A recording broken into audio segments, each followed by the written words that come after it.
Тэгэхээр соёлын өчиргүй хуслаад угаасаа хэрэггүй. Гэвч хизээ тэр баг 50-60% нийт услын хэрэглээ 50-60% хэрэгэлдэг процессыг зэлэлтийн хамгийн их ус шаарддаг.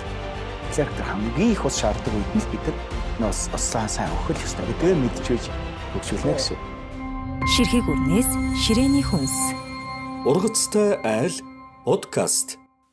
За манай одоо ургацтай айл подкастын анхны дугаар одоо явж байна. За ингээд одоо ширхэг үрнээс ширээний хүнс гэдэг одоо урайтай манай подкастын хамгийн анхны зочноор Питагоро компани технологи хариуцсан захирал одоо доктор профессор Алтан Бадралт ах маань одоо ингээд хүрэлцэн ирж байна. За ингээд анхны дугаарт ингээд оролцож байгаа танд маш их баярлалаа.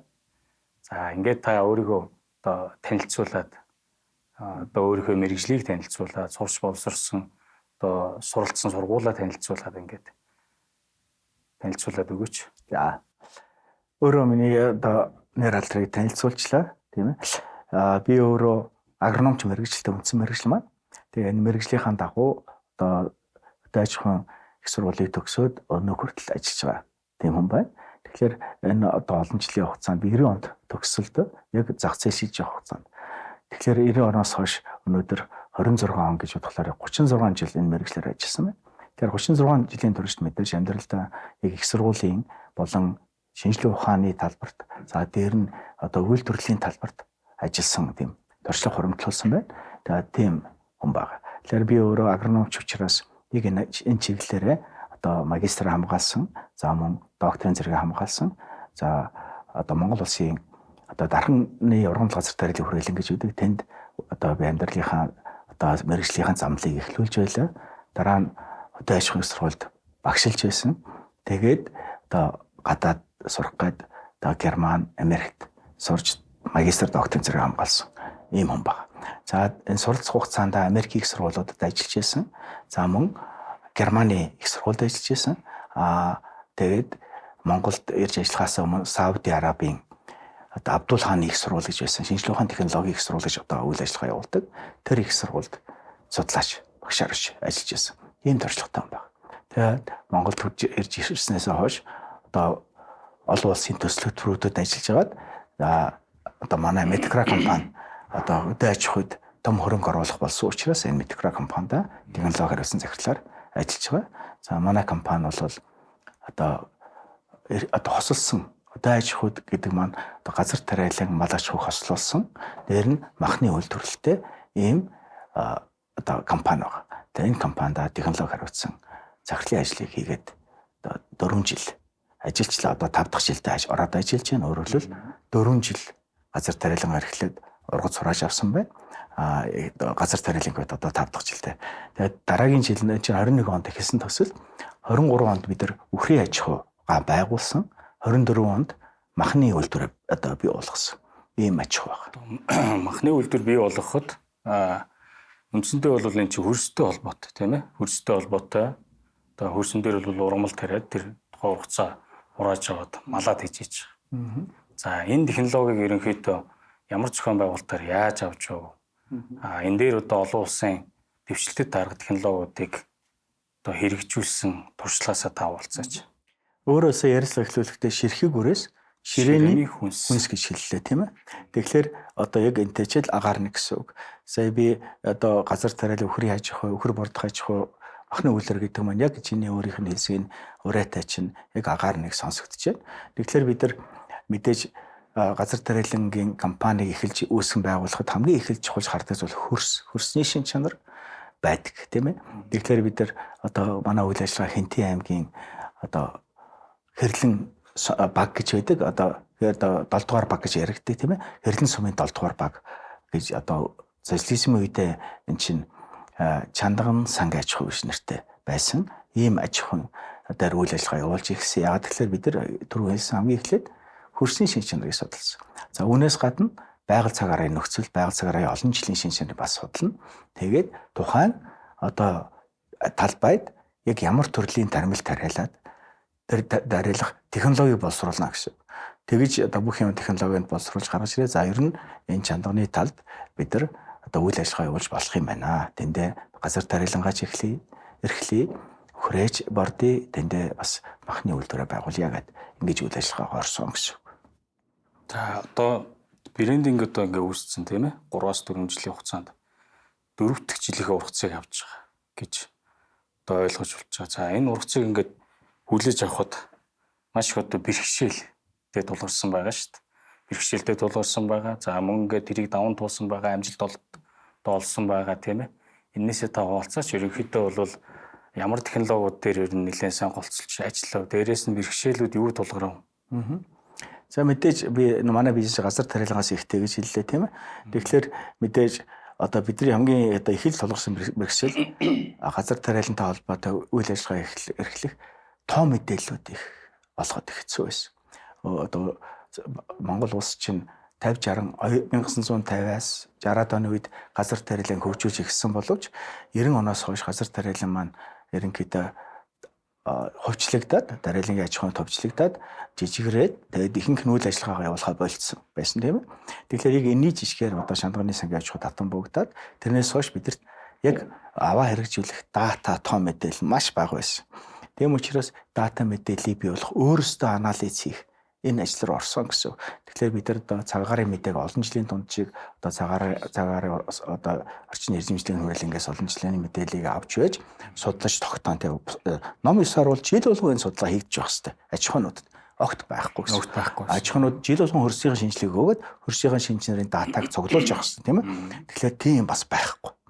Тэгэхээр бид нар бүх юмыг бараг л атар газар шинээр хагалж байгаа юм шиг хэлсэн байна. Юм шиг орж байгаа гэдэг маань бидэрт миний зүгээр хамгийн ихний тулгарсан бэрхшээл. Тэгээд тухайн хөрсөө ойлгоно. За тэгээд цагаарын шин чанараа ойлгоно гэсэн үг. Энэ ойлгосны үндсэн дээр бид нар технологи боловсруулж эхэлнэ гэсэн үг. Тэгэхээр технологи боловсруулна гэдэг нь газар тариалгын технологи. Тэгэхээр технологи гэдэг юм бүх юмны үндэс анхдагч байдаг. Тийм учраас хизээ тэр ургамлаан тарих юм. Энэ цагаарын бүсэд ямар ургамал нэгдүгээр тариалах юм тийм ээ? Ямар сорт байх юм. Тэгээд тэр тухайн сортынхаа одоо үрийг хизээ тарих юм. Хэдэн сарын хэдэнд энэ бүхнээ тэгээд тарьсан ургамлаа хизээ арчилгаагаа хийх. Арчилгаа гэдэг маань хог ургамалтайгаа яаж тэмцэх юм, хортон шавж гарвал яаж тэмцэх юм, өвчин гарвал яаж тэмцэх юм. За тэгээд услуул хизээ услах юм ч гэдэг юм тийм ээ. За тэгээд хураалтын өмнө ямар технологи хийх юм, ямар хизээ бордох юм тийм ээ. Ямар хэмжээгээр бордох юм. За хураалтын өмнө ямар технологид ажил явуулах юм, хураахтаа ямар аргаар хураах юм тийм ээ. Энэ бүх юм одоо бид нар урьдчилан боловсруулдаг гэсэн. Тэгжээж энэ аж ахуй чинь цогцоор болдог. Тэгээд аж ахуй маань ихснээс хойш би хэллээ 4 жил үйл ажиллагаа явуулсан учраас одоо 5 дахь жилдээ орж байна. Бид нар 4 жилийн бүтэн түүхийг бий болгоцсон байна. Газар тариалан үед. Хөрсийн шин чанараа 4 жил үзүүлсэн байна. Хөрсийн ойлгоцсон, бүрэн ойлголоо. 4 жил технологи хэрэгжүүлчлээ. Энийг бид нар газар тариалан технологийн карт 4 жил яг технологийн картаа мөрдөж ажиллаа. Технологийн картаар түрүүн ярьсан зүйлээс гадна хичнээн машин техник, ямар машин техник хичнээн хүн цагаар ажиллах юм. Тэгээд хэдэн ажилтан, хэдэн операторууд ажиллах юм. Энэ бүхэн тооцогддог. Тэгээд энэ бүхэнтэй уялдуулаад ямар зардлаар шатхуун авах юм. Чинь урьдчилан тооцогддог. Хичнээн шатхуун зарцуулах юм. Технологи үйлдвэрлэл хийхэд бол шатхуун болгон өөр зарцуулахтай. Машин техник нь хүчин шалгаасан шалтгаалаад өөр зарцуулахтай тий.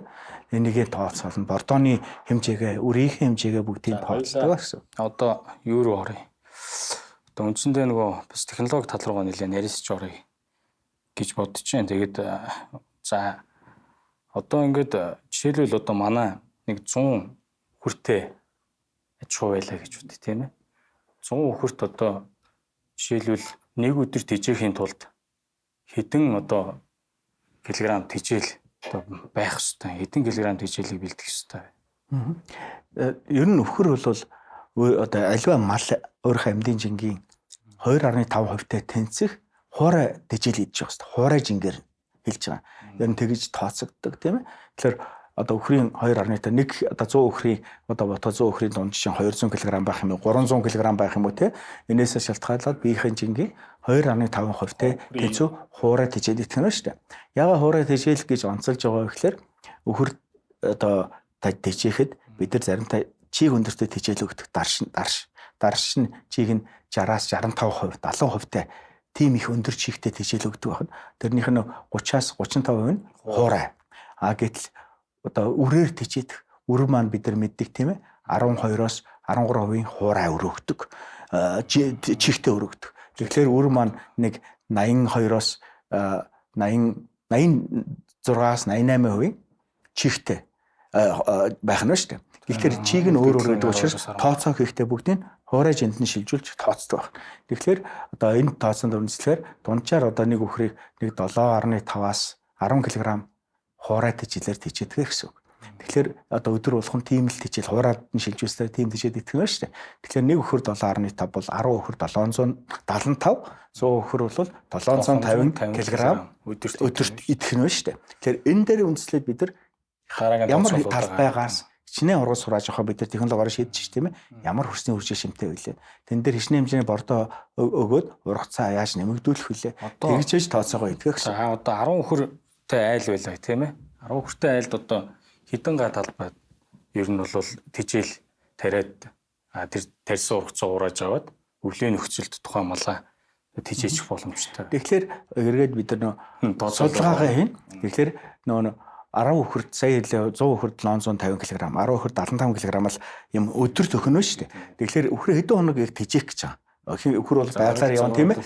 2 сар тижээж болно. 3 сар тижээх. Яг нөгөө хүүтний хугацаа. За 3 сар тижээх юм байна тийм ээ. Тэгэхээр 90 хоногоор үржүүлэх нь шүү дээ 750. Тийм хэмжээний тижээл авна гэсэн. За 100-аар үржүүлэхээр амаргээ бодчих. За 100 хоног тижээгээ бодчих тийм ээ. 750-ыг 100-аар үржүүлэхээр чинь 75 тонн тижээл хэрэгтэй гэсэн үг тийм ээ. 7575 тонн тижээл хэрэгтэй гэсэн үг. Тэгэхээр 75 тонн тижээлийг ямар талбайгаас хурааж авах юм гэдгээ бодно. Тэгээ эргүүлээд бодоод тэгвэл талбай хэмжээгээ тодорхойлно. Талбай хэмжээгээ тодорхойлохын тулд талбайхаа өрснийхээ үржил шимийг мэдчихээж тэр үржил шимжээр ямар хэмжээний бордоо өгчөөж тэр хэмжээний ургал авах гэдэг урмал тарих уу? Тэрнээс тэгэхээр нүг ямар төрлийн мал тижээх гэж байгаа. Тэгэхээр одоо тэрэнд ямар малын тэр нь сүүний чиглэлийн өхөр байж болно, махны чиглэлийн өхөр байж болно тийм ээ. Тэгэхээр энэ үхэндэн зориулсан тижээлийн найрлага нь өөр байдаг. Тэгэхээр энэ тааруулсан таримл урмлаа сонгож аваад жишээлбэл хялбараар хэлэхэд сүүний чиглэлийн өхөрт дарш буюу ногоон тижээл ахиу өгдөг, махны чиглэлийн өхөрт үрэн тижээлийн ахиу өгдөг. Аль нэгийг 100 өгөхгүй гэсэн үг.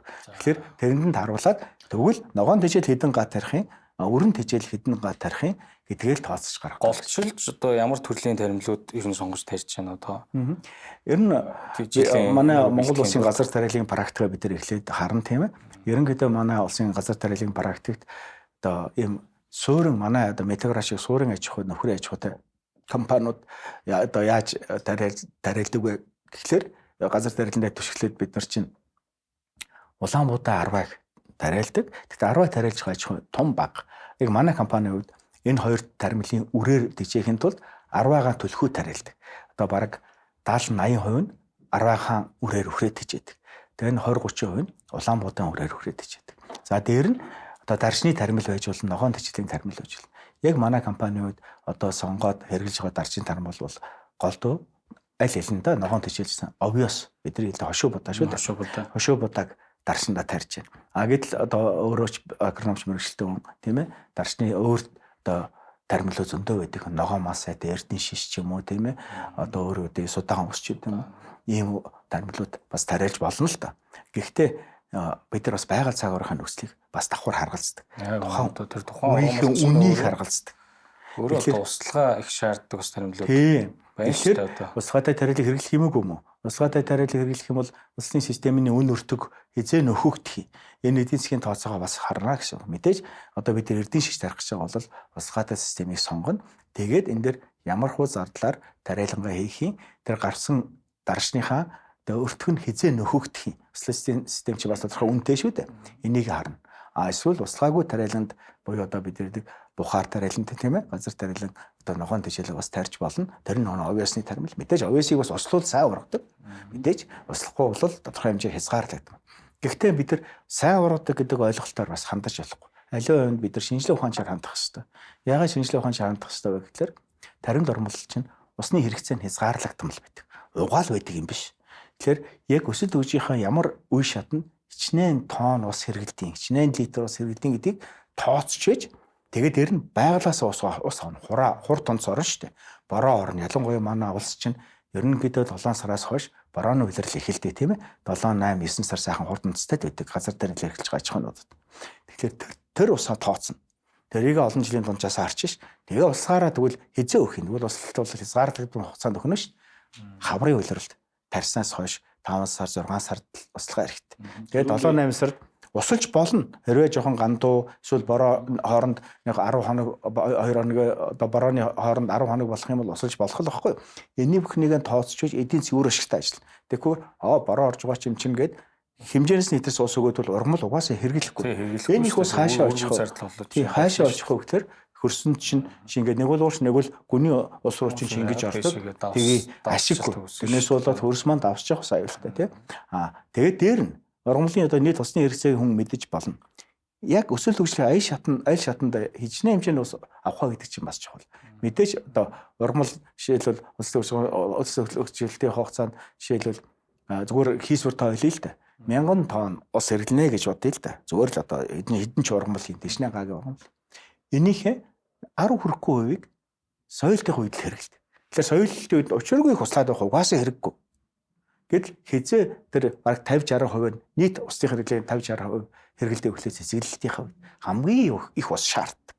Тэгэхээр тэр хамгийн их ус шаарддаг үед нь л бид нар услаа сайн өгөх л ёстой гэдгээ мэдчихвэж хөгжүүлнэ гэсэн үг. Ширхэг үрнээс ширээний хүнс. Танай аж хуучин яг одоо үхэртэй зориулаад одоо тармил ургамлаа наривчил судлаад яг тариалтаа хийж байгаа шүү дээ. Тэгэхээр яг одоо жишээлбэл хэдэн төрлийн тармил тарьж байна. Яг ямар одоо төрлийн тармил ямар сортын одоо үрээр тариалтаа хийж байгаа. За бид нар нэг 10 төрлийн тармилыг тариалдаг. Тэгтээ судлах хажуугаар одоо тариалах хажуугаар судлах маягаар тариалдаг гэсэн үг.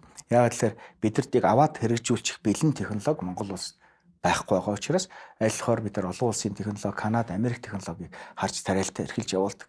Тэхийн тулд одоо бид нар ялгаагүй өдөр болгон хүн гурилтай хоол идээдвэл өөддөг.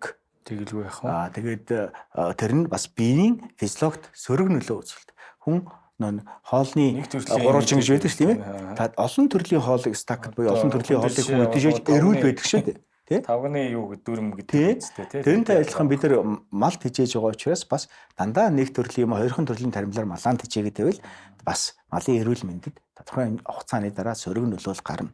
Байгаль дээр байгаа мал бид нар ярих дуртай 200 гаруй эмийн ургамал иддэг гэж ярьдаг шүү дээ Монгол бас. Гэт бид нар хязгаарлагдвал 2-3 төрлийн таримл тарчаад малдаа тижээгээд байхад бас л дутагдaltaй гэсэн үг. Тэгэхээр бид нар аль болохоор таримлын тоог өсгөж зөв таримлыг сонгож тарихын тулд бас одоо тариал эрхлэхийн хажуугаар судалгаа хийж явдаг гэсэн үг.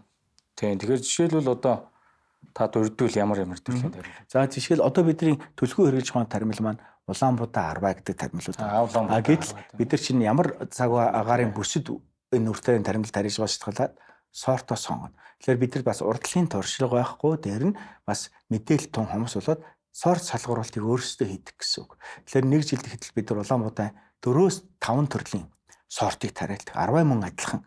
Ингэж байж бид нар эндээс энэ сорт нь манай байгаль цагуурын нөхцөлд илүү тохирох нь байна. Жишээлбэл бид нар одоо дархан сэлэнгийн оройны шууд тэр тохиромжтой одоо сортыг өөрийнх нь нутаг тариалж үзсэлтэй. Манай бүсэд тохирохгүй байгаа гэсэн үг. Тэгэхээр өөртөө тохиромжтой одоо сортыг бид сонгож байгаа. Жишээлбэл Улаанбуудаас дархан 144-гээд уржинын төрийн шагнал авсан сорт байгаа шүү дээ, тийм ээ. Дархны хүрээлэнгийнх нэмээ гаргасан. Энэ сорт бол манай орон нутагт хамгийн тохиромжтой сорт гэж одоо бид нар үзэж байгаа. За Нэднэгоос эхлээд дархан 194, 193гээд энэний дараагийн сортыг бид нар тариалж эхэлсэн. Ялгаагүй сайхан одоо үзүүлэлт харуулж байгаа. За үүнээс гадна Алтай скигийн олон төрлийн сортууд байна тийм ээ. Маш олон сортыг тарьж үтсэн боловч яг одоо дархан Сэлэнг Төв аймгийн бүсэд тариалтын таримлын хэмжээнд манайд одоо үзүүлэлтээ үзүүлж чадахгүй байгаа гэсэн. Тэгэхээр бид нар ингээд одоо олон төрлийн сортыг тарина. Таримлаа мөн адилхан 10 гэхэд бас 3-4 төрлийн сорт тийм ээ. Одоохондоо 10 таримлаа биом сорт бол үнэхээр манай одоо бүсэд тохирсон сорт байх жишээтэй. Гэхдээ бид нар ганц сортоор явж болохгүй. Эрсдлээ хайхын тулд олон төрлийн шин чанартай өөр сортуудыг зэрэг тариалж байж манай тариалын эрсдэл хаагдах юм. Тэгээд дээр нь бид нар эрдэнэ шиш тариалж үзэж байсан. Тэгээ судаа ус тариалж үзэж байлаа. Энэ жил сүүлийн 2 жил тарьсангүй тийм ээ. За obvious тарьдаг, вандуу маш сайн тэжээл, вандуу тариалж байна. За үүнээс гадна бид нар нөхрөө тэжээхийн тулд олон наст саргасыг тарьж. Саргасыг бол хүн болгон мэддэг тийм ээ. Хөрсийг бас сайжруулдаг шин чанартай. Хөрсийг одоо тарьж. Ер нь бол малаа бэлчих байдлаар тариалт хийж гэнэ үү тийм ээ. Одоо ер нь бидний зорилго явандаа тэгнэ. Одоо бид хурааж авч байна уу? Одоохондоо бид нар заргасаа хурааж аваад үхрийн тэжээлдээ ногоон тэжээл маягаар тэжээж байгаа. Өгч байгаа. Гэхдээ олон нас тармил учраас заргас тариалан заргас тармил бэлчээрийг бий болох бидний нэг зорилго. Тэгэхээр олон нас тармилын бэлчээр байна шүү дээ. Тэгэхээр өөрөө бас сонирхолтой юм асуулаа л да. Тармил одоо газар тариалынхаа хуулиараа одоо тариалын хэлбэрт мал оруулж болохгүй гэсэн одоо заалттай боловч тухайн аж ахуй өөрөө өөрийнхөө одоо мал сүргийг тэжээгээд хөрс сайжруулах технологи маягаар хэрэглэх боломжтой. Тэрний үг гэхээр одоо саргас маань хөрсийг сайжруулна, олон нас тармил, мосоо тармил одоо хольж тарина гэсэн. Хольж тарина гэсэн үг тийм. Одоо жишээл манай аж ахуй азотыг нэмэгдүүлж байгаа шүү дээ. 6 төрлийн таримлын холимогтой тариалан одоо тариалаа эхэлсэн зуны бэлчээрт. Тэгээ одоо өвлийн бэлчээрийн тариалан тэр 6 таримлын өөр гэсэн одоо яг мал хэрэгцээтэй шимтгийжэл агуулмжийг агуулсан байна. Агуулмжийг агуулсан гэсэн. Тэгэхээр бас бид нар зүгээр Монголд тийм технологи байхгүйгээр айлхаар төсөөтэй урамсалтай Канадын технологиг одоо сонирхож тэнд ер нь ямар таримлын байдаг юм уу бэлчээртэй тариалж байна. Уурах шин чанар, тосны шин чанартай урамлуудыг холиод тариалж. Холиод тэгээд тариалж. Энэ маш том давуу талтай. Энийг ерөнхийдөө одоо олон улсын практикт юу гэж нэрлэдэг вэ гэхээр нөхөн төлжүүлэх хөдөө аж ахуй гэж нэрлэдэг. Яагаад хөдөө аж ахуй гэж нэрлэдэг вэ гэхээр малаа бэлчээж болно гэсэн үг байхгүй. Нөхөн төлжүүлэх газар тариалан гэж хэрэгэлд хэлдэг үү гэсэн үг. Тариалангаа хийн мал бэлчээх юм технологи бас бид нар туршаад малмаа бэлчээд болж байна тийм. Нөгөө өтөг одоо юу бууцаа хөрсөндөө өгөө. Тийм хөрсөн. Энийг л нөхөн төлжүүлэх гэж байна. Яг байна. Яагаад нөхөн төлжиж байгаа вэ гэхээр хөрс маань ерөнхийдөө одоо уурхай гэж ойлгож байна. Алтны уурхай гэж агаар нэг агаар хөрс маань уурхай тийм ээ. Алттай агаар нэг. Алт чинь химийн бодис шүү дээ.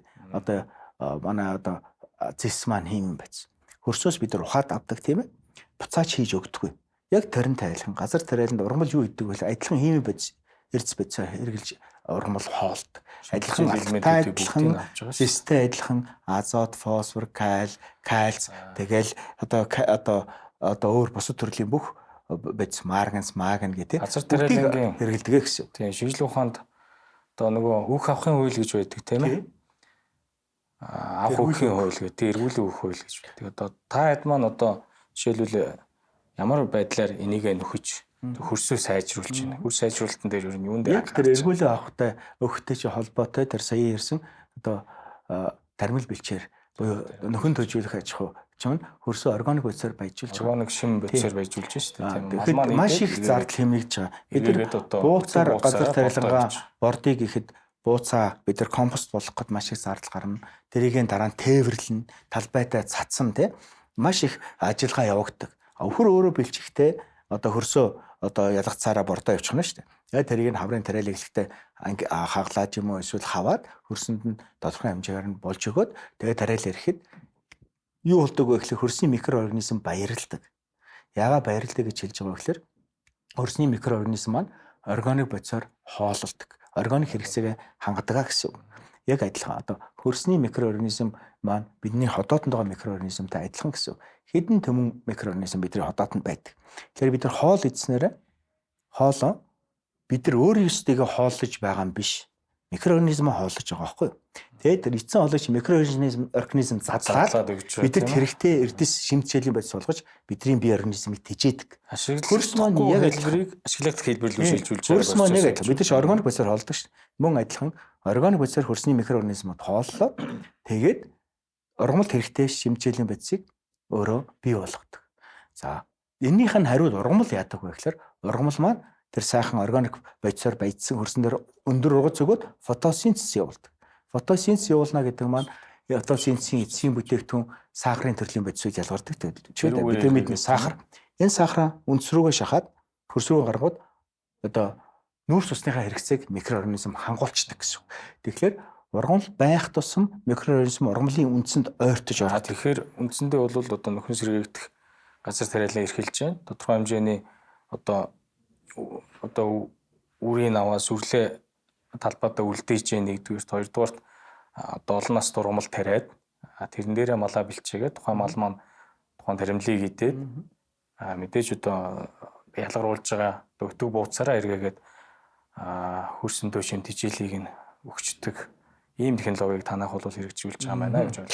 Ганц манайх биш одоо энэ технологиг манай Монголын тариаланчид төлхөө хэрэгжилж эхлэх хэрэгтэй гэж би боддог. Яг л бидний судалгаагаар Монголын газар тариалан хөрс 10 см нэмгэрсэн гэж дунджаар үзэл нэмхэн болцсон гэсэн. Тэгэхээр энэ хөрсийг буцааж байгалийн журмаар бий болгох юм уу, хүн өөрөө хөрсийг одоо зузаан болгох юм гэдэг биднээс шалтгаална, технологиос шалтгаална. Тэгэхээр нэг хялбар технологи бол одоо тэр нөхөн төлжүүлэх тариалан эрхлээд хөрснийхөө үржил чимээ сайжруулах ийм бид нар одоо нэг гаргалгаа байгаа. Энэ эргээд аж ахуйн нэгжид ямар ашиг өгөх вэ гэхээр одоо хосолсон, мал аж ахуй хосолсон одоо хөдөө аж ахуйн системийг бий болгох юм бол одоо аж ахуйн нэгж болгон өөрийнхөө онцлогоор үхэр тэжээх юм уу, хонь тэжээх юм уу, ямаа тэжээх юм уу тийм ээ. Энийгээрээ нөхөн төлжүүлэх тариалан эрхлээд гэхдээ нөхөн төлжүүлэх тариалан их зүгээр өөрийнхөө санаа бодлороо хийхин тулд эдийн засгийн тооцоогоор хийж болохгүй тийм ээ. Нэг гад хэдэн үхэр бэлчих юм, нэг гад хэдэн хонь бэлчих юм, ямар хугацаагаар бэлчих юм. Нөгөө талбайгаа яаж ээлжлэн бэлчих юм. Жишээлбэл одоо нэг гад талбайд ер нь хэдэн үхэр одоо бэлчих ёстой гэдэг. Тэгэхээр яг онлоороо бол нэг гад нэг үхэр 365 хоног гэсэн тооцоо байдаг. Нэг гад нэг үхэр 365 хоног. Нэг га гэдэг чинь 10,000 м квадраш хааш хашаа 100 м тал байдаг гэсэн үг. Тэгэхээр энэ дээр үндслээд мэдээж хэрвээ таримл бэлчээр дээр бэлчээх бол тийм ээ. Таримл бэлчээр чинь хязгаарлалт хугацаанд бэлчин тийм ээ. 3-аас 4 сар бэлчих юм байна. 3-аас 4 сард бэлчээхдээ хизээ тарих юм. Хизээ үхрээ оруулах юм ээ. Хизээ үхрээ оруулах юм тийм. Хизээ үхрээ гаргах юм. Мөн тэн дээр бэлчээрийн сэлгээ гэдэг шиг одоо талбайнуудаа олон хуваагаад сэлгэж бэлчээх. Ийм систем рүү бид нар одоо орох ёстой. Одоо манай компани бол одоо энэ дээр одоо 2 дахь жилдээ тодорхой хэмжээнд туршлага хуримтлуулад ажиллаж байгаа. Хийгээд ер нь ажиллаж зорилготой гэсэн хөрснийхөө үржил чимийг бид нар нөхөн төлжүүлэх одоо тариалан чуулганы үүрэг. За тэгвэл таримлт одоо бэлчээр хийгээд тэрэн дээрээ малаа бэлчээгээд эргүүлээд нөхөн төлжүүлээд ингэ явж байгаа. За үндсэндээ бол одоо хөрс боловсруулалт хийгээд тарьж байгаа таримлууд байгаа шүү дээ, тэ. Тэрэн дээрээ одоо хөрсөн дээр юу яаж анхаарч байна? Түрүү бас өөрөө асуусан хөрсний үржил чимээ яаж сэргээх гэж байна. Түрүү эргүүлэх хуулагчд. Ургамал өөрийнхөө хэрэгцээнд ургалтынхаа хугацаанд хөрсний үржил чимээ нөр шавхаа авчдаг. Яг уурах ашиг гэсэн үг. Тэгвэл энийг хүн өөрөө буцаач хийхгүй бол хөрсөн үржил чинь ядуурсаар шим тижээлгүй болоод үн сулаад хуурчих нь тийм үү. Тэгэхээр бид нар заавал одоо эргүүлэхийн тулд бордох ёстой. Одоо зарим хүмүүс ярьдаг одоо аж ахуй эрхэлж органик бордогоос бордно. Эрдэс тижэл муу тийм байхгүй. Үгүй бид түрүү хэллээ тий. Ургамал эрдэс бодисоор хоолдог. Органик бодисоор хоололдог. Ургамлын өөрийн хооллох зарчим нь тэр. Ургамлын эсэн дээр зөвхөн ямар эрдэс тижэлийг оруулах вэ? Нүкс өвөд нь байдаг. Урган гаралтай болон зөвхөн зүгээр нүкс өвөд. Ангилжчихсан тийм ёон болцсон задарсан хэлбэрээр эрдэсээ авдаг. Тийм л организм байхгүй юу? Бид нар ч гэсэн адилхан. Бид нар органик бодисоор хооллоод байгаа юм биш. Бактери хооллуулаа, бактери задлаад дээрээс гарсан шимтгийл бид нар амьдарч байгаа. Яг таринтай адилхан гэсэн. Тэгэхээр тодорхой хэмжээний одоо эрдэс бордоор заавал борлох хэрэгтэй уйлдуулаа тийм ээ. Яагаад гэхээр бид нар хүчээр хөрсний үржил чимээ авах чинь ялангуяа таримл ургамал гэдэг чинь байгалийн ургамлаас том шүү дээ. Ургахын тулд фотосинтез явуулахын тулд маш их байгалийн ургамлаас илүү хоолдог гэсэн. Тэр хоолыг бид нар ядч хөрснөөс авахгүйгээр өгөх ёстой. Нэг жил хэрэглэж байгаа шимжээлийн бодис нь эрдэс бордоор өгөх ёстой. Тэгээ чадах юм бол органик бордоогоор бас нэмж бордож өгөх ёстой. Тэгж байж хөрсөө гамна. Тавтай хоолыг нь одоо түүх юус чанаад өгч чинь гэсэн үг. Одоо ингэхэд гэж ойлгож болж байна. Миний сонсч байснаар манай тариаланчид хөрсөө бордохгүй тариалчид маш их байдаг. Одоо сүүлийн үед жахан бордох ёстой юм гэж ойлгох. Инхлээр нь ургац яаж нэмэгдэх вэ? Тэгээ байгалийн элдв бэрхшээл болоход ургацаа алддаг. Ургацаа алддаг. Яал ургамлан саарахгүй шүү. Шимтгэлгүй өрсөнд яаж саарах вэ? Энэ бүхнээ бид нар тооцоолох ёстой. Тэгээд бусад тариалангийн технологи бас хэрэгжүүлэх ёстой. Ганц бордоо биш тийм ээ. Тариалангийн технологи чинь ямар гүнд тарих юм? Хөрсөө харна. Хичнээн хэдэн сарын хэдэнд тарих юм гэдэг бас тооцоод. Манай компани хэрэгжүүлж байгаа чухал туршлага байгаа л да. Одоо Монголын тариаланчид 5 сарын 5-наас эхлээл талбайтай гардаг. Тариалгаа тарьж эхэлдэг. Манай компани энийг 14-өөс 15 хоног урагшлуулсан гэсэн. Манай компани одоо байгууллагатай 4 жилийн хугацаанд 4 сарын манай бүстэй 4 сарын 18-наас 4 сарын 22-ны хооронд л тариагаа тарьж эхэлдэг. Энэ тооцоотой тариалж байгаа гэсэн. Цагаарын анализ хийгээд тэгж эхэлж байна. Энэ бол Монголын тариалгаас маш том өөрчлөлт гэсэн. Чиг өрөмтлөл арай илүү байж байгаа үед нь бол тарьж чинь гэж ойлгож болох уу? Ер нь яг л тийм гэсэн. 5 сарын 5-аас эхлээд Маш хурдан алдагддаг. Ялангуяа манайх одоо аль ч одоо аж ахуйн хөнгөн хөрстэй болсон. Хөнгөн хөрсөн чигийг маш их алддаг. Тэр чигийн балансыг хавар бороо ордог. Хөрөнгөлөл байж байгаа үед нь л тэрийг өөр ашигтай ашиглаж. Тэгвэл замбраагүй хэд эрт тарьж бас болохгүй гэсэн. Тэр тооцчиж, дулааны хангамжаа тооцчиж болно гэсэн. Тэгэхээр бид нар сая одоо бид нар сүүлүүд их ярьж байгаа дэлхийн дулаар л болж байна гэд. Энэ бол үнэн. Монголын хувьд одоо цагаарын шинжилгээс хараа үзэхлээр сүүлийн 50-60 жилд Монголын агаарын дундаж температур, жилийн температур 2 градусаас нэмэгдсэн. 2 градусаар нэмэгдсэн. Дэлхийн агаарын дундаж температур дэлхийн нийтийн дунджийг авахлаар 0.8 градусаар нэмэгдсэн. Монгол 2 градусаар нэмэгдсэн. Энэ бол нэгэсний дисастер гэж ярьдаг. Маш эрсдэлтэй цаг агаарын нөхцөлд бид нар амьдарч байгаа. Энэ 2 градус гэдэг бол тоглоом биш байхгүй. Тэгэхээр нэгэнд дулаарцсан юм чинь 2 градус бол маш том тоо байхгүй. Дулаарцсан юм чи яагаад бид нар хуучин технологи бариад 5 сарын 5-10-нд тарьж явах гэж. Дулаарц учраас урагшлаа тарьж болно шүү дээ. Тэгэхээр энийг нь бид нар үндсэлтээр тооцоолж биш урагшлуулж байна гэсэн. Одоо алхам тутамдаа өөрчлөгдөд ингээ явж байгаа. Тэрнтэй бид нар одоо дасан зогсож. Одоо цагаар дасан зогссон climate resilient agriculture гэдэг дэлхийн нэгээр ярьдаг болсон юм байна. Цагаар дасан зогсон ийм одоо хөдөө аж ахуй хэрэгжүүлээ гэдэг. Тэрийг л бид нар хэрэгжүүлж байгаа гэсэн. За хоёлаа арай өөр сэдв рүү оръё. За таны одоо агроном гэдэг мэргэжлийг сонгох шалтгаан юу болов? Юунаас болж одоо энэ агроном гэдэг мэргэжлийг энэ газар тариалантай холбоотой мэргэжлийг сонгов? Манай ээж хоёр хоёлаа биологи байгалийн шинжилгээ ухааны багш нар байсан. Ээж маань хийм биологийн багш, аав маань тоо физикийн багш байсан. Тэгэхээр нөө багш хүний гэр бүлд өдөө сумандалтаа өссөн учраас илүү байгальд ойрхон.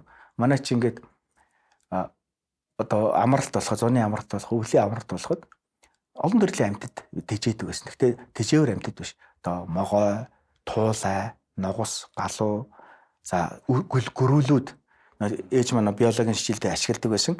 Амьтдаа гэртээ авсарчтай. Тэгэхээр багаасаа бид нар амьтан тийм байгалийн амьтантай их ойрхон өссөн гэсэн. Миний тэгэхээр энэ байгалийн шинжилгээ ухааны их сонирхож өссөн л доо. Тэгээ энд бас нэг нөлөөлсөн юм хүүхд тогт бид нар үзэж харах юм байдаггүй. Үзэж харах юм байхгүй учраас хүүхдүүд их ном уншдаг байсан. Тэгэхээр би маш их номонд дуртай хүүхд байсан. Энд одоо Монголын зохиолч одоо хошуу цаана утгах гэдэг банзарч ухаан зохиолч санаж. Агрономчийн тухай гардаг зохиолыг 6-7 дорыг уншиж байсан байхгүй. Тэгээд агрономч гэж ийм сайхан байгаль тариа ногоо тариад ажилдаг ийм одоо амьдрал байд юм байна гэж ойлгож байсан байхгүй. Тэгээд эндээс үндэслээд би одоо нүд нээгдсэн гэсэн. Би өөрөө говийн хүн тариа тарьдаг газрын хүн байхгүй. Тэгсэн мөртлөө энэ мэргэжлийг сонирхож дурлж байсан гэсэн. Тэгээд сургуулаа төгсөөд сонголт гарч ирнэ. Тэн дээрээс би УГТ агроном гэдэг мэргэжлийг сонгосон. Тэр нь юу гэсэн үг вэ гэхээр би өөрөө ойлгохдоо ургамал газар тариалан гэдэг ургамал их сонирхолтой юм байна гэж ойлгож байсан. Услахаатай газар тариалан гэдэг ангид агрономчоор орж энэ мэргэжлийг тийм сонгосон. Тэгээс ер нь хичээл ном багш нарын энэ мэргэжлийн багш нарын хичээлийг одоо хичээл номыг сонсч ирснээс эхлээл энэ мэргэжлээ дурлсан. Маш сонин. Хүн өөрийгөө судалж болно тийм ээ, амьтан судалж байна. Тэр нь Монгол хэл илүү ойрхон шүү дээ. Надад ургамлыг судлах маш их амбиц сонирхол өссөн. Яаж энэ ургамал ургадгийг те? Ямар сонин те? Энийг нь одоо үзэж судлах. Тэр сонирхолтой хөдөлгөдөөл докторийн зэрэг хамгаалсан гэсэн. Агрономч болцсон дараа судалгаа хийсэн. Судалгаа хийгээд энэ генетикийн төвшөнд, эсийн төвшөнд ургамал яаж ургадгийг. Энэ юунаас болоод энэ ургамал болгон нэг төрлийн ургамал дотроо олон янз байдгийг. Эндээс нөө дасан зогсох физиологи гэж яддаг тийм ээ. Стрессийн буюу хямралын физиологи гэж. Би өөрөө хямралын физиологоор илүү явсан л да. Стрессийн физиологи гэж ярьж байгаа. Энэ нөө ургамал яагаад хүйтэн төсвөрлөлтийн, ургамал яагаад халууныг төсвөрлөлтийн, ургамал яагаад өвчин хортон төсвөрлөлтийн тийм ээ. Энэ бүхний одоо судалдаг шинжилгээ ухаан гэсэн. Тэр чинь гений төвшин зохицуулагддаг. Тэгэхээр одоо Монголдо сураад энэ талаар авах надад боломж гарч ирээгүй. Монголын шинжилгээ ухаан харьцангуй сул хөгжилтэй болохоор тэгэхээр би өндөр хөгжилтэй оромж явах шаардлагатай гэж өөртөө тий шаардлага тавиад тэгээд одоо олон улсын их сургуулиудын шаардлагыг хангаж элсэж орох одоо босхыг хангаж тэгээд олон улсын одоо Герман, Америкт энэ мэргэжлэрээ сураад одоо эсийн физиолог дараа нь генийн инженерчил, ургамлын биотехнологиор одоо сурч одоо улам нарийнсан гэсэн. Тэгэхээр эсийн төвшөнд, генетикийн төвшөнд юу вэ гэхээр молекулын төвшин гэж ойлгож болно бүр. Молекулын төвшин бич одоо хүн бид нар ч тэр ургамч тэр бактерич тэр адилхан. Тийм учраас юмыг харах одоо мэдлэг цар хүрээ өргөн болчихж байна гэсэн. Одоо би ургамлыг хараад эсийн төвшөнд, генетикийн төвшөнд надаас ялгаа байхгүй. Яг тэгэхээр би ургамлыг хоол хүнсэндээ хэрэглэлээ. Биний бие физиологи зохицоод шингэдэг.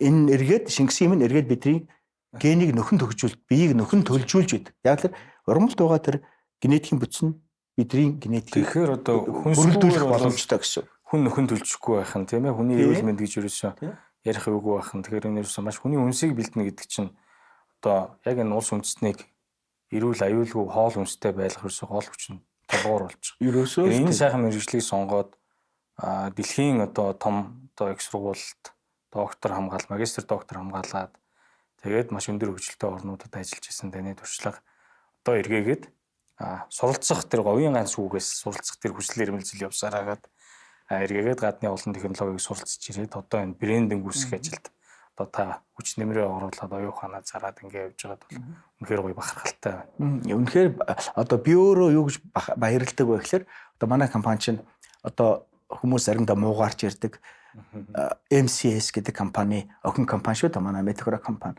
MCS компани маань энэ Монголын хөдөө аж ахуйд энэ том хөрөнгө оруулж орсонд би их баярлдаг. Яагаад вэ гэхээр би өөрөө хөдөө аж ахуй мэргэжилт. Тэр тусмаа агрономч юм тийм ээ. Би олон улсад ажиллаад маш их практик туршлага өргөмжлүүлсэн боловч Монголдо би энэ сурсан мэдснээ одоо хэрэгжүүлэх боломж надад олдохгүй байсан. Яагаад тэгэхээр их сургуулиуд багшлаж болно. Гэтэл цалин хангамж маш муутай. Яаж одоо би үр хөвгтүүдэд өндөр боловсруулалт эзэмшүүлэх вэ тийм боломжгүй гэсэн. Бусад хувийн байгууллага хвшилт ороод ажиллаа. Бас л цалин хангамж багтай. Тэр нь орчин нөхцөл муутай гэсэн. MCS компани тодорхой хэмжээний цалин хангамж өгөө. Тодорхой хэмжээний хүн амьдрах би чинь олон улсад амьдарсан учраас амьдрал ямар байж хүн ажилтгийг гэдэг мэддэг үн штэ. Тэгэхээр энэ нөхцөлд доошлмооргүй байгаа байхгүй хүн юм чинь тийм ээ. Тэгэхээр тийм нөхцөл бүрдүүлэх боломжтой энэ компани энэ Монголын хөдөө аж ахуйд оруулж хариуд нь бие өгөх ёстой.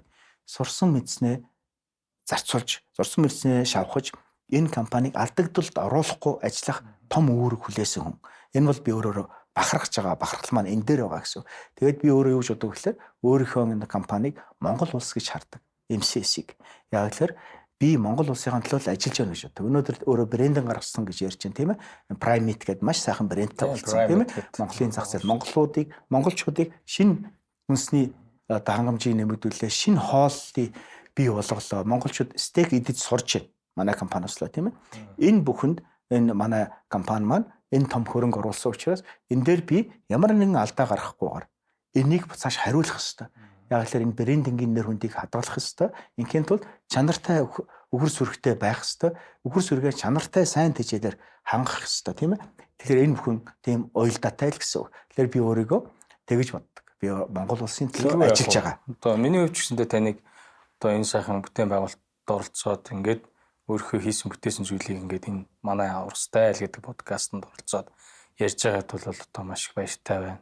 Маш хүндэлж байна таныг. Баярлалаа тий. Ширхэг үрнээс ширээний хүнс. За та одоо ингээд олон улсад нэлээд олон газар урилгаар очиж ажиллаж ирсэн тийм ээ. Сауди Арабид профессороор өргөдөж тэнд одоо том судалгааны ажлууд хийж тэнд нээлт хийсэн зүйлээ хэрэгжүүлэх гэж ажиллаж ирсэн. Тэгэхээр одоо та энэ одоо Монгол улсын их сургуулиудад профессороор ажиллаж болдгоо юм. Ер нь нөгөө профессорыг одоо урилга аваад ингээд юу яаж болдгоо юм тий. Ер нь мэдээж боломжтой. Би нэг яриан завсраар хэлж ирсэн. Одоо Монголд их сургуульд ажиллах юмсан гэхлээр цалин хангамж багтай. Тэгэхээр цалин хангамжийг нэмэгдүүлэх нэг зүйлүүд багш нарын зэрэглэл байдаг. Одоо багш нарын зэрэглэл гэдэг их сургуулийн багш нар шин профессор гэдэг сологддог ш тийм ээ. Одоо Монгол бол дэд профессор гэдэг профессор. Олон улсууд эхлээд одоо тослого профессор гэж ордог. Одоо шинээр тэр тослого хизээ өгдөг ассистант тийм ээ. Хизээ өгдөг гэхлээр дөнгөж сургууль төгссөн фрешмен өгдөг. Дөнгөж сургууль төгсөө туршлагагүй тэгсэн мөртлөө мэдлэг сайтай хүн хичээл заах тийм чадвартай хүндээ тослого профессор гэж заавал өгдөг. Их сургуульд ажиллаж байгаа тохиолдолд. Сургуулийн хувьд.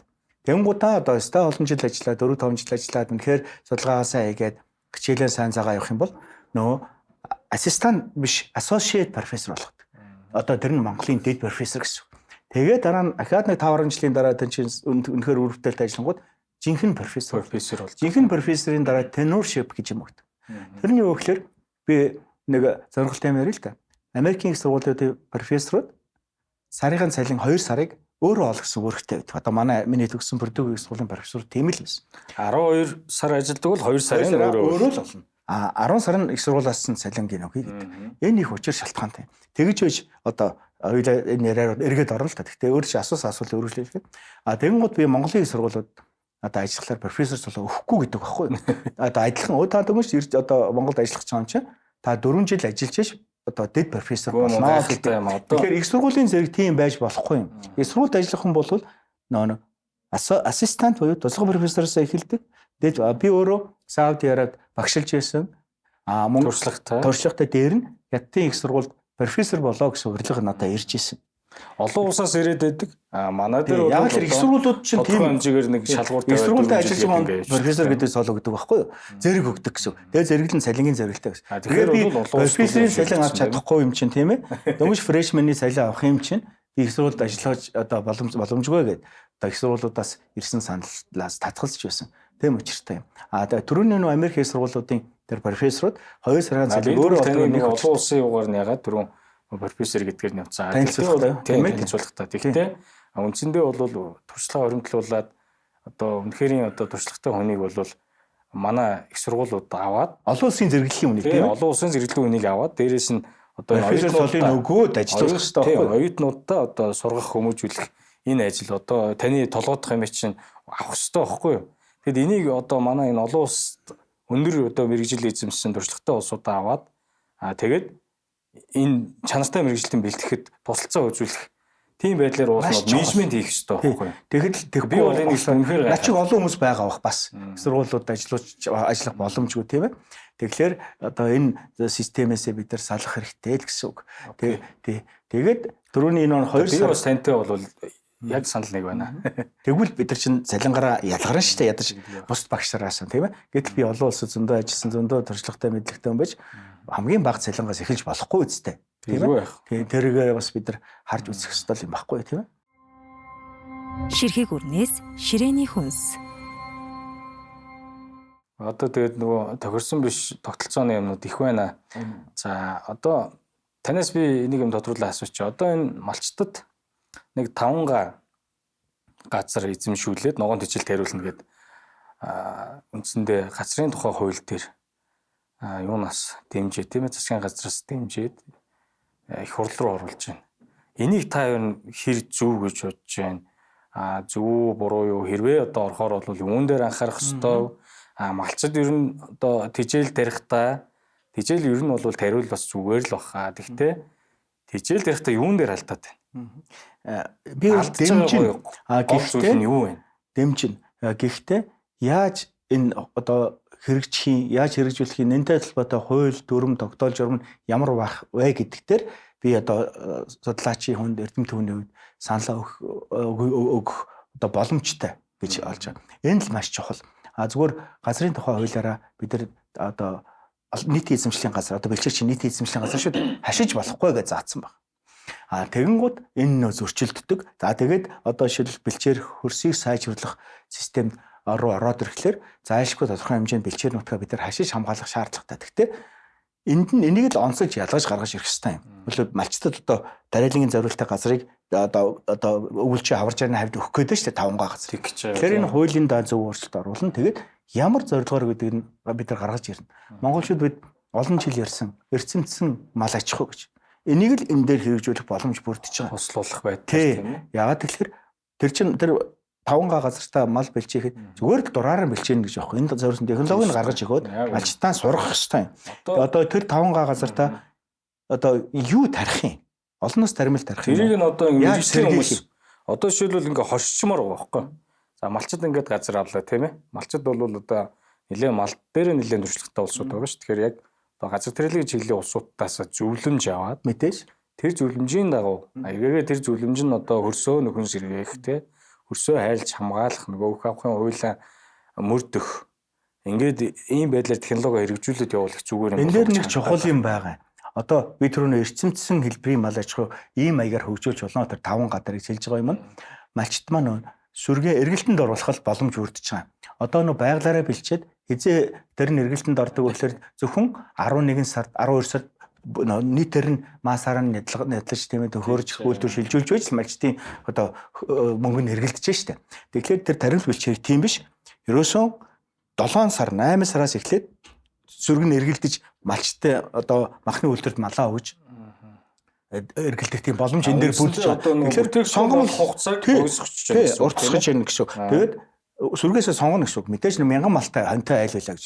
1000 онийхоо 50-ийн 8 сард 7 сарын одоо бэлчээртэй тарим бэлчээнд орж 30 хоног 20 хоног тэжээгээд махны үйлдвэр дүүлж энэ нэмэгдсэн нөөх махны харьцаанд зөв болцсон байна тийм үү. Тэгэнгүүт эргээгээд үрээс 8 сард 9 сард 10 сард гээд нөө нэг 11 сард ашиг болох гэдэг юмыг урагшлуулах нэг боломж өрдөж байна. Харин урагшлуулаад богсгоод тэгээд урт хугацаанд тодорхой хэмжээгээр ингээд ашиг болоод явчих юм. Жил нэг л одоо сар 11 12 сард малаа нэдлэх биш яаж тархлуулж нэдлэх гэдэг шүү дээ. 100 болчихсон гэсэн. 100 боломжийн тэгж бүрдүүлж болж байна. Хоёрдугаар өвлийн одоо суурин бэлчээр болгож болж. Одоо малчууд чинь зод болохоор л одоо сасан дуруудаал мал нь явчих чинь. Тийм ээ. Тэгэхээр нөгөө жоохон хороо одоо өвлийн сарвчтай шүү дээ. Тэгээд одоо бэлчээрлүүлэхэд гээгүнд байгалийн үзэгдэл болол хүн хүлтэр амь наснаа зөндөө өрсдүүлдэг тийм ээ малчид өөрсдөө. Тэгэхээр тэр 5Г талбай маань ийм зуднаас сэргийлсэн байран малгай өвөлдөө хэрэгжүүлэх боломжтой. Тэр чинь зун тарчих юм чинь тийм ээ. Тэгээд эндээ өсөө тавьж өгөөд малаа тэгээд түрүүний ярьдгаар малаа өсөө тавьж өгөхөөс гадна нөгөө л өвлийн хугацаанд тарх шимийг алдуулахгүй 1 2 3 сар 4 сар хүртэл малаа махны үйлдвэрт өгөөд баг тэр болж нэмэгдэж байгаа. Тэгэхээр ерөөсөө бодохгүй агуулмж өндөртэй таримтуудаа бас 7 8 9 10 11 12 1 2 3 4 сар гэдэг 10 сар тасралтгүй малаа ийм маягаар малаа эргэлтэнд оруулж махны үйлдвэрлэлийг малчт маань эрхээ одоо нэмэгдүүлж орлого нь сайжрах нь шүү дээ. Тэгэхээр энэ талаасаа хуулийн гаргалгааг зөв хийж өгөөд технологи талаас ярьж өгөөд энэтэй холбоотой зөвлөмжүүд нь гараад ингүүл энэ их зөв. Тэгээд тэр мэдээж бэлчээр бол олон нийтийн одоо улсын юмч тийм учраас хаш болохгүй нь ойлгомж. Гэхдээ нэрчимжүүлж малчтын орлогыг нэмэгдүүлэхийн тулд ингэж хашиж болно. Энэ дээрээ тармил бэлчээрийг бий болгоно гэсэн л зөв гаргалгаатай байх хэрэгтэй гэсэн. Миний бодлоор ингэмээр байгаа. Эхлээд малчтад тодорхой хэмжээний мэдлэг олгох, одоо чиглүүлэх ийм үйл ажиллагаа, компанид ажлыг нэлээд явуулах маш юм шаардлагатай байгаа. Тэгээд одоо бид нар чинь одоо газар тариалан эрхэлдэг улсууд чинь бидний хөрснөө шимдэжэл аваад тармил ургуулад бүтээгдэхүүн болоо гаргацсан бол тэр хөрсний үржил шимээ эргүүлж яаж сайжруулах уу гэдэг тийм дүрм журмыг баримтлахыг маш их үсэж ирмэлжилж ингэж ажилдаг хүмүүс шүү дээ. Тэгэхээр нөгөө байглаас авсан бол буцааж заавал өгөх ёстой гэдэг зүйлийг баримталж явж байгаа нэгдүгээр цаа. Мэдээж одоо мод тарьдаг улсууд бас одоо модныхоо өөрийг суулгаад байгаль орчтой нөхөн сэргээгээд ингэ явж байна. Тэрнтэй ялгаа байхгүй. Мал хариулж байгаа малчин хүн болвол үндсэндээ байгалийн өвсийг ингэ идүүлээд байна тийм ээ малдаа зундаа. Яагаад нэг 100 ширхгүүр нэг 5 6 сард малаа хариулаад ингэ өдөр явж байхдаа тэр хөрсөнд нэг жижигхэн одоо шан татах нэг жижиг багаж барьж гараад өдөрт нэг 100 ширхгүүр суулгаад нөгөөх нь 5 сар 6 сар ингээд нийтдээ нэг 6000 ширхгүүр малчин болгоо ингээд суулгаад хад нэг баг юм уу сумд маш олон малчин байгаа байхгүй юу. Тэрийг бол манай малчид бол ажилсаг хөдөлмөрч юм чинь тэр чинь хонь хариулаад ингээ хээр сайхан шидэл малаа ингээ шинжээ явж байхдаа суулгаад байна. Тэр нь бол нөгөө хариу нэхээгүй байгальтай өгч байгаа буян юм болов. Нэг иймэрхүү юмнуудыг бас манай малчид одоо малчдад одоо сурах хэрэгтэй юм болов. Маш зөв. Зөвлөх хэрэгтэй болов гэж харагдаад байгаа байхгүй юу. Байгальтай ээлтэй малчин ч гэдэг юм уу тийм ээ. Угаасаа хариуцлагатай малчин гэдэг одоо хөтөлбөрүүд хэрэгжиж байгаа шүү дээ тийм ээ. Тэгэхээр хариуцлагатай малчин гэдэг маань зүгээр малчин хариуцлагатай байхаас гадна тэр малчтын хотондох хоньыг үхрийг манайх шиг одоо махны үйлдвэртэй аж ахуйнууд авна гэдэг нь л хэрэгжих ёстой. Хариуцлагагүй малчнаас одоо худалж авахгүй. Зөвхөн хариуцлагатай малчны сөргийн эргэлтэнд оруулахад л энэ махны үйлдвэрүүд хамтраад ажиллана гэсэн. Тэгж байж тэр хариуцлагатай малчин чинь орлого нь илүү нэмэгдэнэ. Тэр хариуцлагын чинь дараа өөрийнх нь сая ярьдаг тэр үр суулгах юм уу тийм хариуцлага байгаа. Малчд маань жаахан хариуцлагагүй байгаа. Одоо хэцүүлдэ одоо шинжилгээ ухааны технологи хөгжихийн хэрээр хотчил сайжраад мал маллах хүн маань ховорцсон малчтын өвгтүүд голдвол хот суурин газар бараад чинь тийм ээ. Тэгэл талаар нэг тарсан малчт маань ганц нэгээрээ өвлжж чинь ганц нэг хүн байна тийм ээ. эхнэр нь сумын төв дээр юм аймгийн төв дээр хүүхдүүд аваад амьдэрч чинь. Нөхөр нь ерөөсөө малаа улаал хөдөө байр гандаад хүн хүч нь хөрөхгүй мөртлөө нөгөө тэмдэгнээс болоод мянган гаруй мал үржүүлээд энэ нөгөө шинжилгээ ухааны бодлогогүй шинжилгээ ухааны технологигүй байж байгаа учраас яаж юм тэгэхээр хөрсөн одоо бэлчээрийн дороод төрсөн нэлэгдээд одоо цөлжилт нөөрлөж чинь. Нөгөө л бэлчээрийг хуваартай бэлчээх чадал нь хөрөхгүй байна. Хүн хүч муутай тийм ээ. Уг нь хүн хүчтэй байгаад малчдын тоо нэмэгдсэн малчдын орлого сайтай бол тэгээд бэлчээрээс одоо хуваартайгаар бэлчээх боломжтой шүү дээ. Тэгээд тэгж чадахгүй. Тэгээд ер нь 1000 оноо зөвхөн 11 сард л одоо нэг борлуулж мөнгө олдог. Нөгөө түрүүний ярьдаг тэр 5 гадаа үг нэх юм бол ингээ хуваартайгаар бэлчээдэг сөрөг нь маш хурдан эргэлдэнэ. Одоо бид нар чинь жилийнхээ маш богино хугацаанд одоо шин мах гэх юм уу одоо ноёт мах иддэг шүү дээ. Бусан дандаа хадгалсан махны шинж нар мууддаг. Энэ эргээд хүний эрүүл мэндэд хор болдог. Тэгэхээр бид нар ч ингээл одоо тэр үеэс нь салаагүй шүү дээ. Хотын айлууд гэхэд те балкон дөрөв идшээ авч тавьчаал. Тэгэл одоо гисч байгаа үеин те суулаад идэд зарим нь хуршаал юм биш тийм ээ. Хизээ юм байдаг вэ гэхээр шин дээрээ буюу нойтон мах чинь эмтэй яагаад л дөрөв нь хууль ярьсан 200 гаруй одоо эми ургамал мал маань идэж байглаасаа авдаг. Тэр эми ургамал чинь махандаа шингээд яг фреш дээр одоо жинхэнэ хүнд хэрэгтэй витамин, гормон, шимтгэлэн мэдсийг хүнд өгч байдаг. Хадгалах тусам тэр суу буруу хадгалах тусам нөгөө шимтгэлэн мэд чинь задраад эргээд хүн юу идэв гэхээр одоо бид нар нэг ярьдаг junk food гэж тийм ээ. Зүгээр л одоо эрдэс тижэл муутай, витамин муутай одоо нүүрс услал вирүүгээ хийгээд байна шүү дээ. Тэгэхээр хит боловсруулсан ч юм уу тийм ээ. Тэгэхээр энэ малыг тэр дөрөв 5 гадал бай ташиж бэлчээрж фреш махыг 5 сараас эхлээд та биш 8 сараас эхлээд 4 сарын хүртэл ингээд лангуун дээр тавих юм бол үлдөө үл одоо үлийн ихэнх сард бол одоо нөгөө тархилж байгаа чи идүүлэл тэгэл эргэлтэнд ороод байна шүү дээ. Тэгэхээр бидний лангуун дээр дандаа нэг юм асууя. Шинэ мах байх нь шүү дээ. Монгол малын мах үндсэндээ одоо дэлхийд өрсөлдөх одоо боломжтой тийм ээ. Тэгээ ер нь бол ирээдүг та юу гэж харж байна? Одоо ирээдүйн одоо Монголын хүнс одоо жишээлбэл Монгол мах тэгээд Монгол тарьсан даримлаар дижээсэн мах ер нь хаа хөрөх үү гэж боддгоо. Одоо та нэг олон улсад бас ингээд туршлага хөндлөлөд одоо яг энэ салбарт ажиллаж байгаа хүний хувьд бидний нөгөө түрүүний ихаал ярих дуртай нэг 200 гаруй би тэрийг мэдэхгүй л те 200 гаруйг идэж гэнэ үү ярианд дэхгүй 200 гаруй эми урмал мал маань бэлчээр мал маань идтгээ гэд. Тэгэхээр илүү одоо бэлчээрийн судлаачид зөв хэлэх баг. Маш их эми урмал идэж байгаа. За эмийн биш юм а гэхэд манайд энэ эрүүл хөрсөнд ургаж байгаа малын тэжээлд шаардлагатай бүх төрлийн ургамал эми ургамал гэж бас ойлгож байна. Яагаад тэгэхээр энэ их ургамал одоо хөрсийн үржил шимхэнээс авсан энэ ургамлын ногоомасыг мал идээд эрүүл хөрсөөс идэж байгаа учраас маш сайхан эрүүл органик одоо олон улсын шаардлагаас мах гарч байгаа. Тэгэхээр одоо миний хамтарч ажиллах Канада хүмүүс ирдэг. За Япон, Хятадаас хурж ирж манай жишээлбэл Prime-ийг амсаж үздэг л дээ. Тэгээд лоос гайхаад идэг. Ягаад ийм гоё амттай байгаа юм? Яг л бид нар яг Канада технологиор л хийж байгаа байхгүй уг нь. Тэгэхээр энэ дээр нөгөө Монгол малын өөрийнх нь потенциал амтагдаад байна гэсэн. Яг л бид нар бүр нялхаас нь тэжээдгүй. Зөвхөн бюро худалж аваад 3-5 сар тэжээгээд одоо борлуулдаг одоо төхөөрдөг гэсэн. Тэр бюро бол одоо төрөөд хийхээ сүг өгч байгаа. Их нь эрүүл сүгээр өгч шүү дээ. Тэр сүг чинь бол тэр шимтгэлэг байгаа. Ургамлын юу чинь одоо шимтгэлж чинь боловсруулалтаа сүг болж байгаа. Тэрийг одоо хөгсөн дараа нь тугал бол бэлчээртэй бэлчиж чинь дараа нь бюро боллоо бэлчиж чинь. Тэгээд би 3 сард хийж шүү дээ бид нар. Тэгэхээр тэр Монгол махын тэр өвөрмөц амт шин чанар манай компаниар байрын малсан ч гэсэн хадгалагдаж үлдэж байна л гэсэн. Суурин давигт. Тийм. Тэгэхээр бид нар тийм эрүүл хүнсийг хоолндоо хэрэглэж чадчихсан. Одоо бий болгож боломжтой монголчууд. Тэгэхээр бидэнд маш том потенциал бий. Зүгээр энэ потенциалаараа бид нар дэлхийд гарах өрсөлдвөл том өрсөлдөгч болж чадна. Тэгэхдээ мэдээж дэлхийн зах зээл маш том өрсөлдөөнтэй. Энд гарахын тулд нөө олон улсын стандартын шаардлагыг бид нар биелүүлэх ёстой. Тий. Одоо адгийн наазах нь л одоо танай одоо үхрийн аж ахуй газар тариалан чинь нөө нэг gap буюу одоо газар тариалгын зохистой дадлыг авцсан байх хэвээр. Үхрийн аж ахуйн SLP гэж ярьдیں۔ Smart Livestock програм гэж ухаалаг мал аж ахуйн хөтөлбөрийг хэрэгжүүлсэн байх шүү дээ. Энд чинь олон улсын гэрчлэгийг авахын тулд тэрийг хэрэгжүүлнэ шүү. Тэгээд дээр нь одоо махны үйлдвэр чинь нөгөө олон ISO стандартуудыг хэрэгжүүлсэн, эрүүл ахуй, хөдөлгөөн хамгааллын стандартыг хангацсан, бүр нэмээд халаал стандартыг хангацсан байх хэрэгтэй гэж байдаг байхгүй юу? Тэгээд тэрийг шинжих бол лабораторийн олон улсын зэрэглэлтэй байх хэрэгтэй гэдэг. Энэ бүх шаардлагыг бид би мэдэхгүй бол асууж байгаа шүүжлээ. Гадагшаа гарсан уу?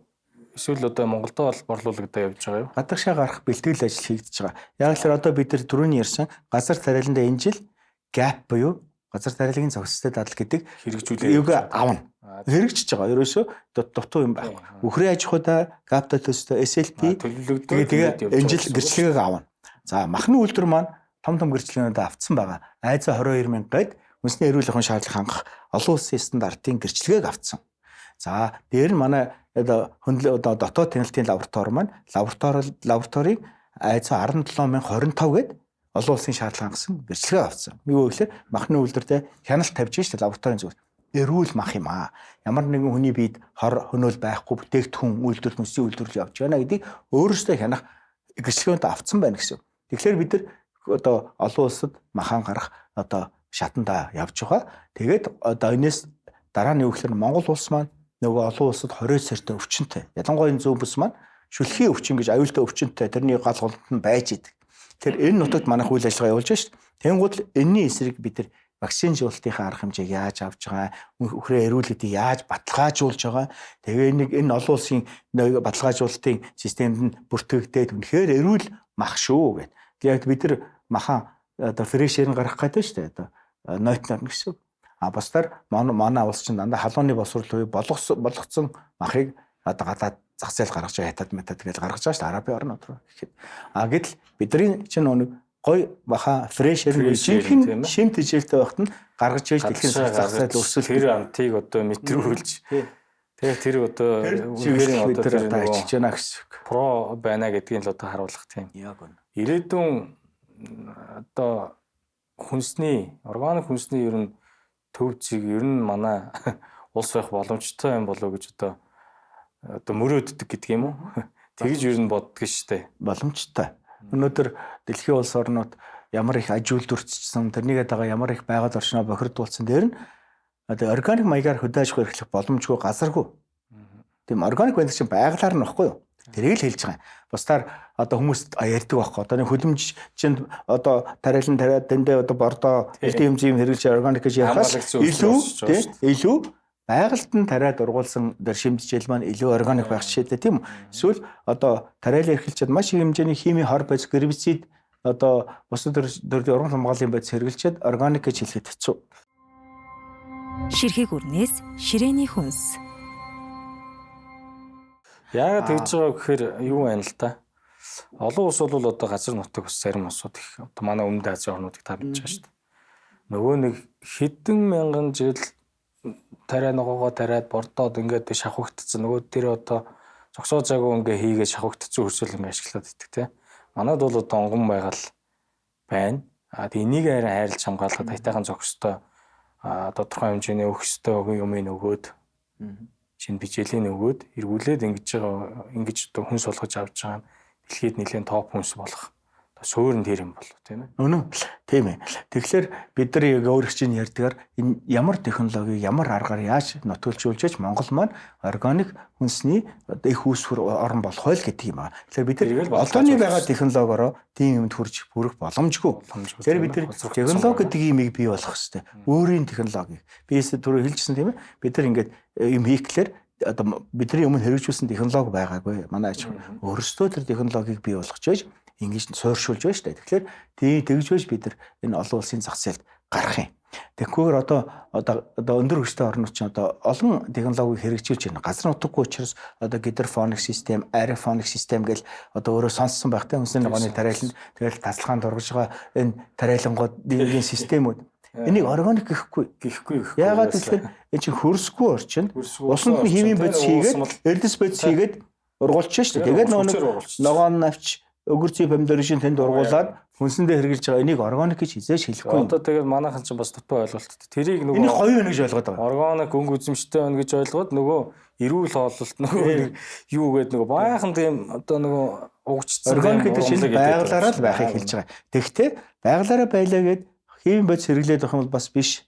Тэгэхээр л одоо яаж химийн бодисын хэрэглээг бууруулах вэ? Тийм ээ?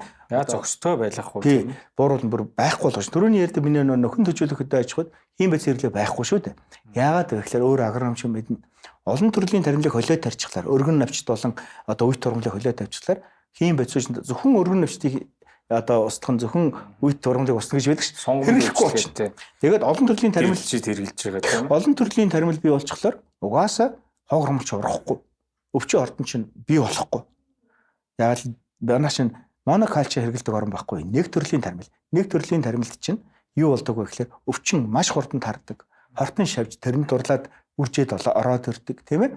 Хог хормол давмгайлаа урагчдаг. Олон төрлийн таримлын тариалан регенератив тэр нөхөн төжүүлэх тариал эхэлчих юм бол энэ хим бодис хэрэглээ байхгүй болно гэсэн. Тэгэхээр төрөний хэлдэг 5Г системдээ олон төрлийн таримл тарих хэрэгтэй юм байна. Тэр 5Г тариаланда хим бодис хэрэглэхгүй юм байна. Эн чинь л органик баг. Эндээс чинь органик мах гарах нь шүү. Яг үнэ. Тэгээд нөгөө 5Г талбай тарьсан таримлыгаа тэр одоо мал маань идээд органик мах зэвэр фреш мах гарна гэж байна. За тэгээ одоо энэ Primate гэдэг брендийг одоо анх одоо зохион байгуулалтаас нь эхэлж та энэ сайхан олон улсын технологиг нэвтрүүлж өөрөө бас хүч одоо тарих оюун ухаанаа зарж тийм ээ хамт олонтойгоо хамтраад энэ сайхан брендийг 4 жилийн хугацаанд үүсгэсэн байна.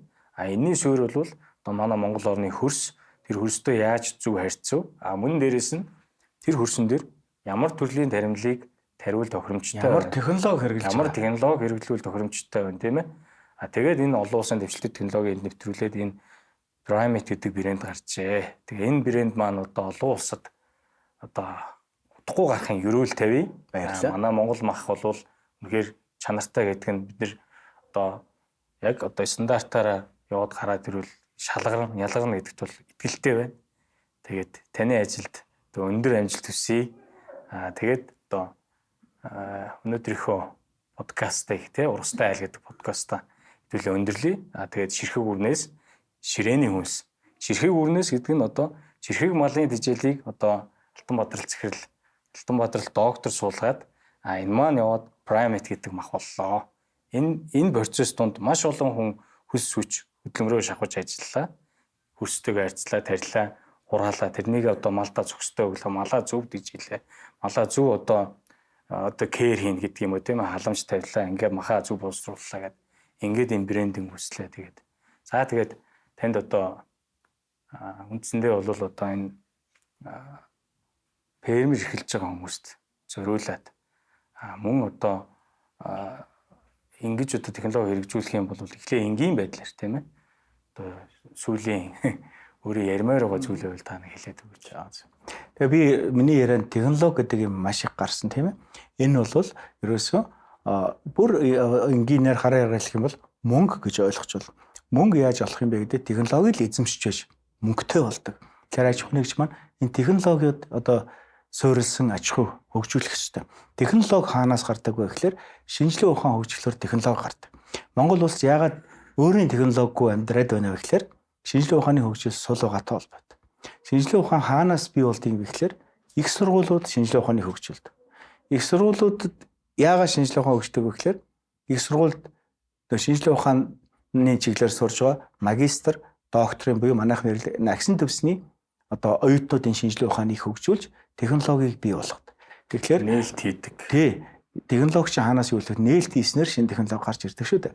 Тэгэхээр манайх энэ их сургуулиудыг хөгжүүлмээр байна. Их сургуулиудаа яг олон улсын одоо төвшөнд өрсөлдөх чадвартай ийм их сургуулиудыг хөгжүүлэх ёстой. Их сургууль гэдэг чинь агсан төвшний сургалт, агсан төвшөнд хэрэгждэг шинжлэх ухааны судалгаагаараа зэрэглэгддэг. Бусдаар одооны байдлаар их сургууль болгон одоо доктор, профессор хөгжил байгаа л да. Тэр нь олон улсын шаардлага хангахгүй. Яг л тэнд нээлт гарахгүй байна. Тэнд технологи гарахгүй байгаа учраас Монгол улсын их сургуулиуд одоо дэлхийн их сургуулиудын зэрэглэлд орж чадахгүй шүү дээ.